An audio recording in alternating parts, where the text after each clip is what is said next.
நேர்களுக்கு வணக்கம். இன்னைக்கு எலெக்ஷன் ஃபீவரில் பார்க்க போகிற முக்கிய 2 விஷயங்கள் என்ன அப்படின்னா, நம்ம தொடர்ச்சியாக பேசிக்கொண்டே தான் இருக்கிறோம். ராகுல் காந்தி அவர்களுடைய அந்த ஓட் ஷோர் அந்த விஷயத்தை பற்றி பேசிகிட்டு இருக்கோம். நேற்று முன்தினம் அவர் செய்தியாளர் சந்திப்புலையும் பேசியிருந்தார். அதாவது அதிகாலை 4 மணிக்கு வாக்காளர் நீக்கம் நடைபெறுகிறது. ஒரு சில பெயர்கள்லேருந்து லாகின் பண்ணி அந்த வாக்காளர் நீக்கத்தை பண்ணுறாங்க. அது எப்படி 4 மணிக்கெல்லாம் இந்திய தேர்தல் ஆணையம் வேலை செய்கிறதா, இல்லை தேர்தல் ஆணையம் கண்மூடி மௌனம் காக்கிறதா, அனுமதிக்கிறதா அப்படிங்கிற மாதிரி பல்வேறு குற்றச்சாட்டுகளை ஆதாரத்தோட அந்த மொபைல் எண்ணை கொண்ட அந்த உண்மையான நீக்கப்பட்ட வாக்காளர்களோட அந்த செய்தியாளர் சந்திப்பு நடத்தியிருந்தார். அதையுமே தேர்தல் ஆணையம் அப்படியே கடந்து போயிட்டே இருக்கு. ஆனால் ராகுல் காந்தி அவர்கள் விடாமல் பேசி கொண்டிருக்கிறார்.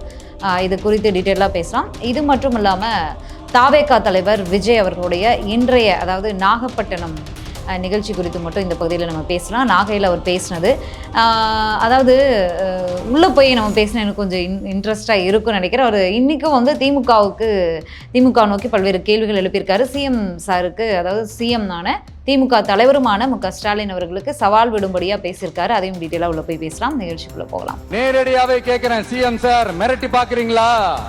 அதுக்கு இந்த விஜய் ஆள் இல்லை சார், அதுக்கு நாம ஆள் இல்லை சார்.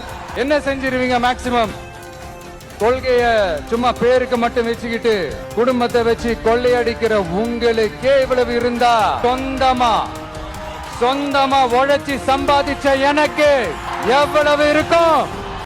முன்னாடி ராகுல் காந்தி அவர்களுடைய அந்த ஓட் ஷோர் அவர் 2வது முறையாக செய்தியாளர் சந்திப்பு நடத்தியிருக்காரு. 2வது குண்டையும் தூக்கி போட்டிருக்காரு. என்ன அப்படின்னா, கிட்டத்தட்ட கர்நாடக மாநிலம் ஆலன் தொகுதியில் மட்டும் 6018 வாக்காளர்களை நீக்க முயற்சி கண்டறியப்பட்டிருக்கிறது.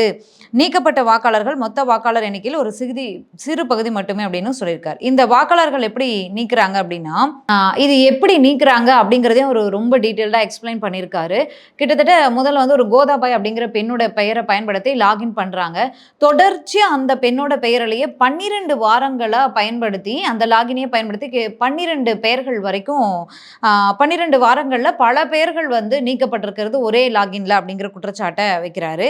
அதே போல இப்ப யாரு அவங்களுக்கே தெரியாம இப்ப ஒரு நபர் சூரியகாந்தின்னு ஒரு நபர் சொல்றாரு, அவருடைய மொபைல் எண்ணை பயன்படுத்தி அவருடைய பெயர்ல இருந்து 14 நிமிடங்கள்ல 12 வாக்காளர்களை நீக்கியிருக்காங்க. அது போல அவரு உண்மையான வாக்காளர்களை தான் நீக்கியிருக்காங்களா, போலியான வாக்காளர்களை நீக்கியிருக்காங்களா அப்படின்னா உண்மையான வாக்காளர்களை தான் நீக்கியிருக்காங்க. அதாவது அவர்களில் சூரியகாந்த் மற்றும் பபிதா சௌத்ரி ஆகிய இருவரையுமே அவர் அந்த நிகழ்ச்சியிலேயே அறிமுகப்படுத்தி அவங்கள பேச வச்சிருந்தாங்க. அவங்க பலமுறை வாக்களித்திருக்கக்கூடிய ஒரு உண்மையான வாக்காளர்கள் தான், போலியான வாக்காளர்கள் இல்லை. எதற்காக அவங்க நீக்கப்பட்டாங்க அப்படிங்கிற கேள்வி மீண்டும் எழுந்திருக்கிறது. கிட்டத்தட்ட இன்னொரு சம்பவம் என்னன்னா, நாகராஜ் அப்படிங்கிற ஒருத்தரோட பெயரில் லாகின் பண்ணி அதிகாலை 4-7 மணிக்கு 2 வாரங்களில் தொடர்ச்சியாக பல பெயர்கள் நீக்கப்பட்டிருக்கிறது அப்படிங்கிறதையும் அவர் சொல்லியிருக்காரு. ஆக இவர் ராகுல் காந்தி அவர்கள் ஒவ்வொரு குற்றச்சாட்டையும் ஆதாரபூர்வமாக டீட்டெயிலாக சம்பந்தப்பட்ட நபர்களோட அனுமதியோட அவங்களையும் அழைத்துட்டு தான் இந்த குற்றச்சாட்டுகளை முன்வைக்கிறார். ஆனால் தேர்தல் ஆணையம் ஒரே பதில் என்ன சொல்றாங்க அப்படின்னா, ராகுல் காந்தி அவர்கள் ஆதாரமற்ற குற்றச்சாட்டுகளை சொல்கிறார், போலியான பொய் பிரச்சாரங்களை கையில் எடுக்கிறார், பல இடங்கள்ல தோற்று போனதால் பாஜக எம்பி ஒருவர் சொல்றாரு, பல இடங்கள்ல காங்கிரஸ் தோல்வியுற்றதால் அவரோட மனநிலை பாதிக்கப்பட்டிருக்கிறது அப்படின்னு சொல்றார். ஒரு நாடாளுமன்ற உறுப்பினர், ஒரு எம்பி பேசக்கூடிய, எதிர்க்கட்சி இருக்கக்கூடிய ஒரு தலைவரை பார்த்து பேசக்கூடிய கருத்தா இது அப்படின்னு மிக பெரும் கேள்வி எழுந்திருக்கு இல்லையா? இதுக்கு இந்நேரம் இதே கருத்தை காங்கிரசினர் வச்சிருந்தாங்கன்னா பாஜகவினர் என்னென்ன பிரச்சாரங்களை, என்னென்ன பொய் பிரச்சாரங்களை, என்னென்ன பிரச்சனைகளை கிரியேட் பண்ணியிருப்பாங்க அப்படிங்கிறத நம்ம பார்த்தோம் இல்லையா? அந்த ஏஐ வீடியோலாம் வந்ததுக்கு அது காங்கிரஸ் பண்ணாங்கன்னு சொல்லிட்டு எவ்வளோ பெரிய பிரச்சனை. பிரதமர் அவர்கள் பிரச்சாரத்துக்கு போன இடத்துல கண்ணீர் வடிய பேசுறாரு, அதுக்கு கொந்தளிச்சு பாஜகவினர் இஷ்யூ பண்றாங்க. இதெல்லாம் பார்த்துட்டு தான் இருக்கும் இல்லையா? அப்படிங்கும்போது ஆதாரத்தோட எதிர்க்கட்சி இருக்கக்கூடிய ஒரு மூத்த தலைவர் குற்றச்சாட்டை வைக்கிறார். அப்படிங்கும்போது அதுக்கு ஆதாரத்தோட பதிலளிக்கணும் தேர்தல் ஆணையம். ஆனா முந்திக் கொண்டு பாஜக ஏன் பதிலளிக்குது, பாஜக ஏன் அதை உதாசீனப்படுத்துது? ராகுல் காந்தி அவர்களுடைய ஆதாரமான குற்றச்சாட்டுகளை, அதாவது அந்த காமெடி பண்றது, ஃபன் பண்றது, அது ஒண்ணுமே இல்லை, சப்ப மேட்டருங்கிற மாதிரியான ஒரு பிரச்சாரத்தை தான் பாஜக முன்னெடுக்குது. ஏன் பாஜக உடனடியாக கிளம்பி இந்த மாதிரியான சம்பவங்களை பண்ணணும் அப்படிங்கிறது மிக பெரும் கேள்விக்குறி தான். அப்ப பாஜகவும் கூட்டு தான் இதுல அப்படிங்கிறது இதுலயே அம்பலம் ஆயிருது இல்லையா? இந்த ஓட்சோர் மிக பெரும் விஷயம். இது தொடர்ந்து நம்மளும் பேசிக்கிட்டே இருக்கோம். ஜனநாயக முறைப்படி தேர்தல் நடக்கணும் அப்படிங்கிறது தான் நம்மளுடைய வேண்டுகோள். அதற்காக தான் திரும்ப திரும்ப திரும்ப ஒவ்வொரு முறையும் நம்ம மீண்டும் மீண்டும் இதை பேசிக்கொண்டே இருக்கிறோம். தினந்தோறும் செய்திகளா வரக்கூடிய ஒவ்வொரு செய்தியும் நம்ம வந்து ஒவ்வொரு பகுதியிலையும் குறிப்பிட்டு பேசிட்டு இருக்கோம். ஏன்னா இது ராகுல் காந்தி அவர்கள் முந்தானேத்து பண்ணாரு. நேற்று முந்தின வீடியோலயே நம்ம பேசியிருந்தோம். மறுபடியும் ஏன் பேசுறோம்னா அந்த ஆதாரத்தோட அவர் அடுக்கியிருக்காரு. நேற்றும் ராகுல் காந்தி அவர்கள் கலந்து கொண்ட ஒரு நிகழ்ச்சியில இந்த சம்பவத்தை பேசியிருக்காரு. அதிகாலையில 4-7 மணிக்கு இந்திய தேர்தல் ஆணையத்தோட சைட்ல போயிட்டு பல பெயர்களை யூஸ் பண்ணி வாக்காளர்களை நீக்குறாங்க. அது வந்து தேர்தல் ஆணையத்துக்கு தெரியாம போயிடுமா? ஒரு முறை லாகின் பண்ணி பல இடங்கள்ல இருந்து பண்றாங்க. இன்னைக்கு வந்து டிஜிட்டல் உலகத்துல நம்ம எங்க இருக்கோம் அப்படிங்கும்போது இந்த மாதிரி லாகின் பண்ணி நீக்கியிருக்காங்க அப்படிங்கிறது ஹிஸ்டரியிலேயே தெரிஞ்சிட போது. அதுவும் தேர்தல் ஆணையம் அப்படிங்கும்போது அவங்க வந்து எவ்வளோ நோட்டிஃபிகேஷனோட எவ்வளவு செக்யூர்டா வச்சிருப்பாங்க அந்த சைட்டை. பெயர்களை நீக்கிற சேர்க்கிற இந்த மாதிரியான விவரங்களை பார்க்குற சைட்டை எவ்வளோ அக்யூரேட்டாக வச்சிருப்பாங்க. அதுக்கு எத்தனையோ பணியாட்கள் இருக்காங்க. அப்படிங்கும்போது இது தெரியாம போயிடுமா? அப்போ தெரிஞ்ச மௌனம் காக்கிறது என்றால் தேர்தல் ஆணையத்தின் மீது தவறு இருக்கிறது அப்படிங்கிறதான ஊர்ஜிதமாகுது. இதை வந்து ஆதாரப்பூர்வத்தோட மறுக்க வேண்டிய கடமை தேர்தல் ஆணையத்திற்கு இருக்கிறது அப்படிங்கிறத நம்ம இந்த பகுதியில் பேசியிருக்கோம். இது வந்து நம்ம பீகாரில் நடக்குது, கர்நாடகாவில் நடக்குதுன்னு இனியும் கண்மூடி தமிழகம் போக முடியாது. ஏன்னா தமிழகத்தில் வருகின்ற அக்டோபர் 1ஆம் தேதி முதல் வாக்காளர் பட்டியல் சிறப்பு திருத்த முகாம் நடைபெற இருக்கிறது. உங்களை போன்ற எத்தனை பேர்களை நீக்க போறாங்க, எத்தனை போலி வாக்காளர்களை சேர்க்க போறாங்க அப்படிங்கிறது தெரியல. தமிழகத்தில் நடந்த பிறகுதான் நமக்கு தெரிய வரும். இன்றிருந்தே குரல் கொடுக்கணும் அப்படிங்கிறதுக்காக தான் தொடர்ந்து நம்மளும் பேசிட்டு இருக்கோம். தாவேக தலைவர் விஜய் அவர்களுடைய பிரச்சாரம் பயணம், அதாவது மக்கள் சந்திப்பு, முதல் சந்திப்பை மட்டும்தான் நம்ம இன்னைக்கு பேச இருக்கோம். நாகப்பட்டினத்தில் போய் நாகப்பட்டினத்தினுடைய சிறப்புகளை பத்தி எல்லாம் பேசியிருக்காரு. அண்ணா அவர்களுக்கும் பெரியார் அவர்களுக்கும் வணக்கம் சொல்லியிருக்காரு. எல்லாத்தையும் சொல்லிட்டு அரசியலுக்குள்ள வரும்போது தமிழகத்தை கொள்ளையடிக்கக்கூடிய திமுகவா இல்லை தமிழக மக்கள்ல ஒவ்வொரு வீடுகள்ல இருக்கக்கூடிய நானா பார்த்துடலாம் அப்படின்னு சொல்லி அவர் பேசியிருக்காரு. இது வந்து யாருடைய பாணின்னு உங்களுக்கு நல்லாவே தெரியும். மறைந்த முன்னாள் முதலமைச்சர் ஜெயலலிதா அம்மா அவர்களுடைய பாணி தான். மோடியா லேடியா அப்படின்னு அவங்க கேட்டாங்களே அதே பாணி தான் இது. இதற்கு முன்பு திருச்சியில் பேசும்போது சொன்னீர்களே செய்தீர்களா அப்படின்னு பேசினாரு. ஏன் தாவேகாவில் இருக்கக்கூடிய அதாவது எல்லா கட்சியிலுமே இருப்பாங்க. இப்போ நம்ம சிஎம் இருக்காரு, எதிர்கட்சி தலைவர் இருக்காரு, ஒரு இடத்துக்கு போறாங்க, அந்த மாவட்டத்துக்கு போறாங்க, பேச போறாங்க, சுற்றுப்பயணத்துக்கு போறாங்க அப்படின்னா என்னென்ன பேசணும்னு ப்ரிப்பேர் பண்றதுக்கு எல்லா கட்சியிலையும் டீம் இருக்காங்க. அந்த டீம் ப்ரிப்பேர் பண்ணி கொடுக்கறது தான் எல்லா கட்சி தலைவர்களும் பேசுவாங்க. அது போக மக்களுக்கு தானாக முன் வந்து அந்த மாவட்ட மக்களுடைய கோரிக்கைகளை புரிந்து கொண்டு அதை நாங்கள் செயல்படுத்துவோம், நாங்கள் ஆட்சிக்கு வந்தா பண்ணுவோம்னு பேசக்கூடிய தலைவர்கள்லாம் வந்து அரசியலில் நெடுங்காலமா இருக்கக்கூடிய தலைவர்கள் வந்து இந்த மாவட்டத்தில் இருக்கக்கூடிய மக்கள் நெடுங்காலமா இதை வச்சுட்டு இருக்காங்க. ஆளுங்கட்சி பண்ணல, இல்லை எதிர்கட்சி கொடுத்து பண்ண மாட்டாங்க, நாங்க பண்ணோம் அப்படின்னு சொல்லி அது போக முதல்வராகவோ இல்லை எதிர்கட்சி தலைவராகவோ இருக்கக்கூடியவங்க பேசுறதும் உண்டு. இது வந்து வழக்கமான ஒரு விஷயம். எழுதி கொடுக்கறது, அது இல்லாமலும் பேசுவாங்க, இது நடக்கக்கூடிய விஷயம். ஆனா தாவேகாவுல எழுதி கொடுக்குறவங்களுக்கு ஜெயலலிதா அம்மாவுடைய பாணியை தான் வந்து எழுதி கொடுக்க தெரியுமா? தற்போதைக்கு யங்ஸ்டர்ஸ் தான் முழுக்க தாவேகால அதிகமான சதவீதம் இருக்காங்க. தாவேகாவுடைய கொள்கை என்ன, தாவேகாவுடைய சித்தாந்தம் என்ன, அதை வச்சு ஸ்கிரிப்ட் எழுத மாட்டீங்களா? அதை வச்சு மக்கள் பிரச்சனை. அதிமுக, அதாவது விஜய் அவர்கள் சொன்ன ஒரு வார்த்தை சொல்லணும்னு நினைக்கிறேன். விஜய் அவர்கள் பேசும்போது சொன்னாரு, கொள்கையை பெயருக்கு மட்டும் வச்சுக்கிட்டு கொள்ளையடிப்பதே வந்து பொழப்பா வச்சுட்டு இருக்கிற உங்களுக்கே இவ்வளவு இருந்துச்சுன்னா சொந்த காசுல சம்பாரிச்சு வாழ்ற எனக்கு எவ்வளோ இருக்கும் அப்படின்னு சொல்லி பேசியிருக்காரு இல்லையா? அதிமுகவோட பாணிய, அதிமுகவோட தலைவரான எம்ஜிஆர் அவர்களை, திமுகவுடைய தலைவரான அண்ணா அவர்களை, அதிமுகவுடைய அந்த மறைந்த முன்னாள் முதலமைச்சர் ஜெயலலிதா அம்மா அவர்களுடைய எல்லா ஸ்பீச் பாணியும் சரி, அவங்களுடைய நடைமொழி உடைமொழி எல்லாத்தையும் எடுத்து அதை காப்பி அடிச்சு பேசுற நீங்க கொள்ளையடிக்கிறத பத்தி பேசலாமா? நேர்மையா இருக்கிறத பத்தி பேசலாமா? ஜென்ரலா தமிழகத்தில் இருக்கக்கூடிய ஒரு வாக்காளரா நான் இந்த கேள்வி வந்து முன்வைக்கிறேன். ஏன் அதிமுக பாணி, அதிமுக தலைவர், அதிமுக ஓட்டுகளை டார்கெட் பண்ணியே உங்க அரசியல் இருக்கிறதே இதே வந்து திருடுவதற்கு சமம் இல்லையா? முதல்ல அந்த கட்சி வந்து இப்போ வந்து கட்சிக்குள்ள அதிமுகவுக்குள்ள சில பிரச்சனைகள் இருக்கு, பாஜகவோட கூட்டணி போயிருக்காங்க, கட்சி உடஞ்சிருச்சுன்னு ஒரு குரூப் வந்து பேசிக்கிட்டு இருக்காங்க.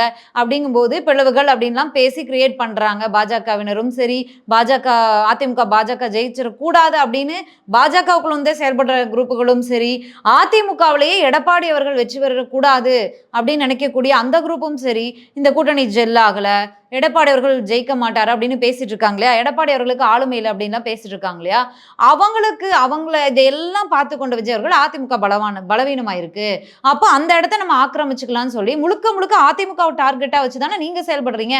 அப்ப இதுவே நேர்மையற்ற செயல் தானே, இதுவே ஊழல் தானே, ஒரு கட்சியை ஆட்டை போடுறது ஊழல் தானே, இது ஊழல் இல்லையா?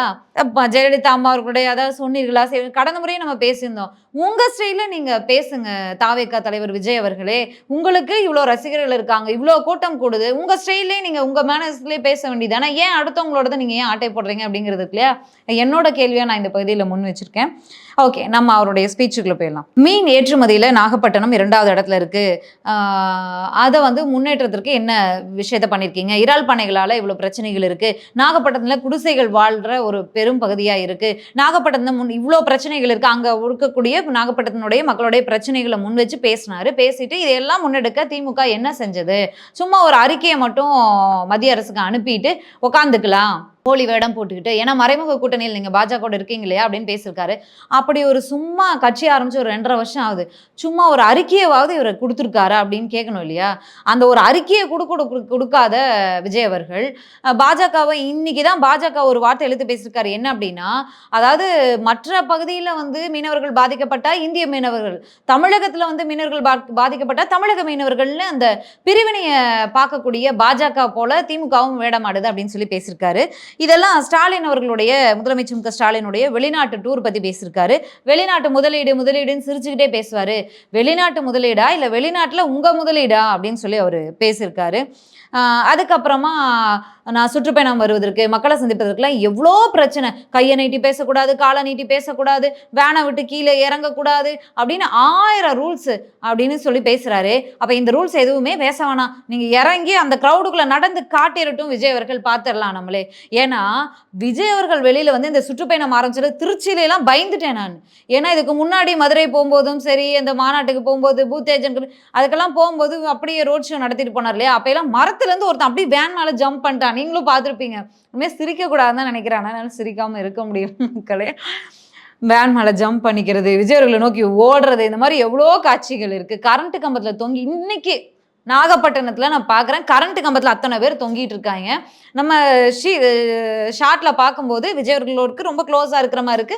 கண்டிப்பாக வைடாக கூட இருக்கட்டுமே, ஏன் விஜய் அவர்களுக்கோ விஜய் பாதுகாவலர்களுக்கோ யாருக்குமே அந்த காட்சி தெரியலையா? ஏன் அந்த மைக்கில் ஒரு வார்த்தை சொன்னா என்ன, நீங்க எல்லாம் எனக்காக வந்திருக்கீங்கப்பா, உங்க ஒவ்வொருக்கும் நான் பொறுப்பு, என் பேச்ச கேட்பீங்களா மாட்டீங்களா, முதல்ல அந்த கம்பத்து மேல மரத்து மேல இருக்கிறவங்கள இறங்குங்கன்னு ஒரு தலைவரா அவர் சொன்னாரா? சொல்லல இல்ல. அப்புறம் என்னங்க நீங்க தலைவர்? நீதிபதியே கேட்டிருக்காரு. அதாவது ஒரு கூட்டம் உங்களை பார்க்க வருது அப்படின்னா அந்த கூட்டத்தை அந்த தொண்டர்களுக்கு நீங்க பாதுகாப்பு கொடுக்கணும், அந்த கூட்டத்தை நீங்க வழிமுறைப்படுத்தணும், நீங்க வந்து அதை கட்டுப்பாட்டுக்குள்ள வைக்கணும், அப்பதான் நீங்க தலைவர் அப்படின்னு நீதிபதியை விமர்சிச்சிருக்காரு. அப்படி இருக்கும்போது இன்னைக்கும் விஜய் அவர்கள் வழக்கம் போல எதையுமே பேசல. தான் எடுத்து வந்த பேப்பர்ஸை படிச்சுட்டு தான் வந்து டிஎம்கேவை அடிச்சாதான் நம்ம அரசியல் இங்கே பண்ண முடியும். ஆளுங்கட்சி டிஎம்கே லைட்டிங்ல அவங்க இருக்காங்க, ஸோ ஸ்ட்ரீம் லைட்ல அவங்க இருக்காங்க, ஸோ அவங்கள அடிச்சாதான் நம்ம வளர முடியும்னு தொடர்ந்து டிஎம்கேவை அடிக்கிறத மட்டுமே தான் இன்னைக்கு வேலையா வச்சுக்கிட்டு இருந்தாரு ஒழிய, தன்னை நம்பி வந்த கூட்டத்துக்கு நம்ம பாதுகாப்பு கொடுக்கணும், நான் தான் மட்டும் பாதுகாப்பா வீட்டுக்கு போகக்கூடாது, நம்மளை பார்க்க வந்த ஒவ்வொருத்தவங்களும் பாதுகாப்பா போகணும், அதுக்காக கூட்டத்தை மைக்கு நம்ம கையில தான் இருக்கே கண்ட்ரோல் பண்ணுவோம், அதெல்லாம் எதுவுமே கிடையாது. எந்த கட்டுப்பாடும் இல்லை. கரண்ட் கம்பத்துல ஒரு 10 பேர் இருப்பாங்க எனக்கு தெரிஞ்சு. நீங்க விஜய் அவர்கள் பேசக்கூடிய அந்த க்ளோஸ் ஷாட்டை எல்லா நியூஸ் சேனல்லையும் வைக்கிறாங்க, நீங்களே பாருங்க, உங்களுக்கே தெரியும், நான் பொய்யா எதுவுமே பேசல. இதையே கட்டுப்படுத்தாத நீங்க என்னத்தை நீங்க வந்து உங்களை நம்பி வர்ற மக்களுக்கு என்ன சிறப்பான ஆட்சியை கொடுத்துருவீங்க, என்ன தமிழகத்தை நீங்க காப்பாத்துவீங்கன்ற ஒரு கேள்வி எழுது இல்லையா? சரி, அடுத்தது போலாம். விஜயகாந்த் அவர்களுடைய மேடை, விஜயகாந்த் அவர்களுடைய இதை எடுத்துட்டு கடந்த முறை பேசியிருந்தாரு. எனக்குலாம் அவ்வளோ கோவம், உங்களுக்கு கோவம் வந்துச்சான்னு தெரியல. என்னையா காசு, என்னையா பணம் அப்படின்னு சொல்லி பேசினார் இல்லையா? விஜயகாந்த் அவர்கள் இதை பேசியிருக்காரு. ஏன்னா அவர் பார்க்க போன தொண்டர்களுக்கு எத்தனை பேர் வந்தாலும் அவங்க வீட்டில் சோறு போட்டிருக்காரு, அவர் மண்டபத்திலையும் சோறு போட்டிருக்காரு. எப்பயுமே அவ்வளோ நல உதவிகள் தன்னுடைய காசு செலவு பண்ணி பண்ணியிருக்காரு. அது போக அவர் கட்சியினரும் செலவு பண்ணியிருக்காங்க. ஒவ்வொருக்கும் வீட்டை நோக்கி வந்தா அவ்வளோ பேரை சந்திச்சு போட்டோ எடுத்திருக்காரு, அவங்க விருப்பத்துக்கு ஈடாக நடந்திருக்காரு, சோறு போட்டிருக்காரு அத்தனை மக்களுக்கு இல்லைன்னு சொல்லாம. நீங்க ஒருத்தருக்கு சோறு போட்டீங்களா? இந்த வருடம் உங்களுடைய பிறந்த நாளைக்கு வந்து உங்க வீட்டு வாசல அத்தனை பேர் கிடக்குறாங்க, விழுப்புரம் அங்க இங்கன்னு வந்து கேட்லேயே படுத்துட்டாங்க, அவ்வளோ பேர் வருது. ஒரு கார் கிளம்புது போயிட்டே இருக்கு, கண்ணாடி இறக்கி ஒரு கையை கூட அசைக்கல. ஒரு வாய் தண்ணி கொடுத்தீங்களா? வெயில வந்து உட்காந்துக்கிட்டு அந்த அவ்வளோ பேர் காத்துட்டு இருந்தாங்களே முழு நாளும், உங்க பிறந்த நாள் அன்னைக்கு தண்ணி கொடுத்தீங்கன்னா நீங்க விஜயகாந்த் ஆயிட முடியுமா? என்னையா காசு, என்னையா பணம், நீங்க எப்படி பேசுறீங்க? மனசாட்சி கூசலையா உங்களுக்கு? எத்தனை கோடி ரூபாய் ஃப்ளைட்டு, தனி விமானம், எத்தனை கோடி ரூபாய் காரு, எவ்வளோ சொகுசா வந்து இறங்குறீங்க, அந்த சொகுசு வாகனத்திலே போறீங்க. நீங்க வந்து இந்த டயலாக பேசலாமா? சரி, இதெல்லாம் வந்து என்னுடைய ஆதங்கத்தை நான் பதிவு பண்ணியிருக்கேன். உங்களுடைய கருத்துக்கள் என்னவோ அது என்ன திட்டுறதா இருந்தாலும் பரவாயில்ல, கமெண்ட்ஸில் வந்து சொல்லுங்கள். நான் தப்பு பண்ணி தான் நான் மாற்றிக்கிறேன். அதுக்குள்ளே இன்னொரு விஷயத்துக்குள்ளே போயிடலாம். என்ன அப்படின்னா, திமுக என்னை பார்த்து பயப்படுது, 1000 ரூல்ஸ் விதிக்குது. நான் முன்னாடியே சொன்ன மாதிரி கீழே இறங்கக்கூடாது, கையை அசைக்கக்கூடாது, கண்ணாடி தர இப்படி பார்க்கணும் அப்படி பார்க்கணும், சிரிக்கக்கூடாது அப்படின்னு சொல்லி விதிக்கிறாங்கன்னு சொல்லி மொத்தத்தையும் திமுக மேலேயும் காவல்துறை மேலேயும் தூக்கி போட்டிருக்கீங்களே. இந்த கட்டுக்கடங்காத, கண்ட்ரோலே இல்லாத, எதுக்குமே மதிப்பில்லாத இந்த கூட்டத்தில் இறங்கி போயிடுங்களேன். நீங்கள் உங்களுக்கு அவ்வளோ நீங்கள் சொன்னீங்களே இந்த கட்டுப்பாடு, இந்த ரூல்ஸ், இதையெல்லாம் நான் மதிக்க மாட்டேன் இனிமே, அவ்வளோதான் இதுக்கு மேலே அப்படின்னு சொல்லி பேசினார் இன்னைக்கு நாகப்பட்டினத்தில். சரி, நீங்கள் எந்த கட்டுப்பாடையும் மதிக்க வேணாம், இறங்கி தான் போங்களேன் அந்த கூட்டத்துக்குள்ளே, பார்த்துடலாம் என்ன நடக்குதுன்னு பார்த்துடலாம். யாருடைய பாதுகாப்புக்காக காவல்துறை இந்த கட்டுப்பாடுகளை விதிக்கிறாங்க? அந்த கூட்டத்தை, அந்த யங்ஸ்டர்ஸோட கூட்டத்தை, அதாவது கட்டுப்படுத்த தவறிய அந்த தலைமை இருக்கு இல்லையா, விஜய் அவர்களும் சரி, அவங்களுடைய அந்த கூட இருக்கக்கூடிய விஜய் அவர்களுக்கு பாதுகாப்பு மட்டும் கொடுக்கறதுக்குமே வந்த அந்த கட்சி தலைவர்களும் சரி, இல்லை அந்த பாடி கார்ட்ஸும் சரி, விஜய் அவர்களை மட்டுமே தான் பார்க்குறாங்க, அந்த கூட்டத்தை பார்க்குறதே கிடையாது. அப்படி இருக்கும்போது நீங்கள் இறங்கி தான் போங்களேன், போய் தான் உங்களை நீங்கள் பாதுகாத்து காட்டுங்களேன். எதுவுமே கண்ட்ரோல் பண்ண முடியாத ஒரு கூட்டத்துக்குள்ளே விஜய் அவர்கள் இறங்கி போனால் என்ன ஆகும் உங்களுக்கே தெரியும். வேன் மேலே தவறாங்க, அவரை நோக்கி ஓடி வராங்க, பயந்து அலறாரு, இப்படி பார்த்து இது எல்லாத்தையும் பார்க்குறோம் எல்லாரும். அப்போ உங்களோட பாதுகாப்புக்காக தானே காவல்துறை அவ்வளோ கட்டுப்பாடுகளை விதிக்குது. என்னமோ காவல்துறையோட பாதுகாப்புக்காக கட்டுப்பாடு விதிச்ச மாதிரி உடனே திமுகவை நோக்கி ஓடுறதெல்லாம் வந்து எந்த அளவுக்கு ஒரு ஸ்கூல் பையன் வந்து படிக்கலைன்னு சொல்லி, நான் படித்த காலத்துலலாம் நான் கவர்மெண்ட் ஸ்கூலில் படித்தேன், டீச்சர்ஸ் அடிப்பாங்க, வீட்டில் போய் சொன்னால் வந்து நீ என்ன தப்பு பண்ண அப்படிங்கிறத அம்மா அப்பா கேள்வியாக இருக்கும். ஆனால் இன்னைக்கு வந்து ஜென்ரேஷனில் கவர்மெண்ட்டே ஆர்டர் போட்டிருக்கு அடிக்கக்கூடாது அப்படின்னு சொல்லி, அது மீறி அடிச்சாலும் போய் எதுக்கு அடிக்கிறாங்க என்ன ஏதுன்னு கேட்பறதுல, ஒரு அடி அடிச்சா அந்த இடம் சவக்க தானே செய்யும். போய் வந்து டீச்சர் மேலே கம்ப்ளைண்ட் கொடுத்து டீச்சரை சஸ்பெண்ட் பண்ண வைக்கிறது தான் முதல் வேலையாக பல பேரண்ட்ஸ் இருக்காங்க. அது வந்து ஒரு தவறான விஷயம். அதே போல தான் விஜய் அவர்கள் நடந்துக்கிறார். இந்த குற்றச்சாட்டுகளும் அதே போல தான் இருக்கு. நம்ம அடுத்து போயிடலாம். அரியலூர்ல என்னை பார்த்து திமுக பயப்படுது. அரியலூர்ல பவர் கட்டு, நான் போனவனே பவர் கட்டு, நான் போறதுக்கு முன்னாடியே பவர் கட்டு, நான் முடிச்சுட்டு வர வரைக்கும் பவர் கட்டு. திருச்சியில ஸ்பீக்கர்ல இருந்து போன ஒயரை கட் பண்ணிட்டாங்க.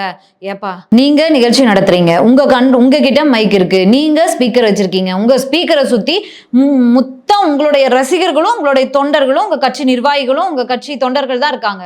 அப்போ அந்த ஸ்பீக்கருக்கும் அந்த மைக்குக்கும் உங்களுக்கு வந்து ஒயரே கிடையாது, ஒயர்லெஸ் மைக் வச்சுதான் அவர் பேசிட்டு இருக்காரு. ஒயரை பிடுங்கி விட்டாங்கன்னு ஒரு இதை வேற சொல்லியிருந்தாரு. மேபி அது எங்க இருந்து எடுத்து, ஒருவேளை கரண்ட் கம்பத்துல இருந்து எடுத்து ஸ்பீக்கருக்கு பவர் கனெக்ஷன் கொடுத்திருந்தாங்களான்னு தெரியல நமக்கு. ஒருவேளை அப்படி கொடுத்திருந்தா அவங்க தொண்டர்களாலேயே, அவங்க ரசிகர்களாலேயே தான் அது கட் பண்ணப்பட்டிருக்கும் இல்லையா?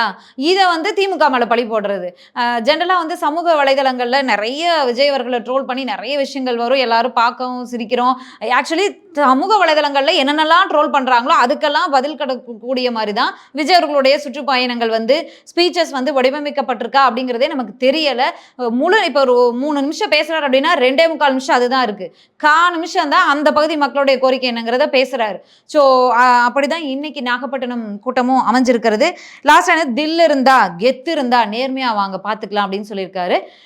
திமுக வருவாங்க, நீங்களும் போவீங்க, அதிமுக வருவாங்க, நாம் தமிழர் வருவாங்க, இன்னும் எந்தெந்த கட்சிகள்லாம் இருக்காங்களோ வருவாங்க, மோதி பாருங்க பார்த்துடலாம், தில் இருந்தா நேர்மையா இதே மாதிரி நீங்களும் அப்படின்னு சொல்லி இந்த வீடியோவை முடிச்சுக்கிறேன். மீண்டும் இன்னொரு வீடியோவில் சந்திக்கலாம், பேசலாம்.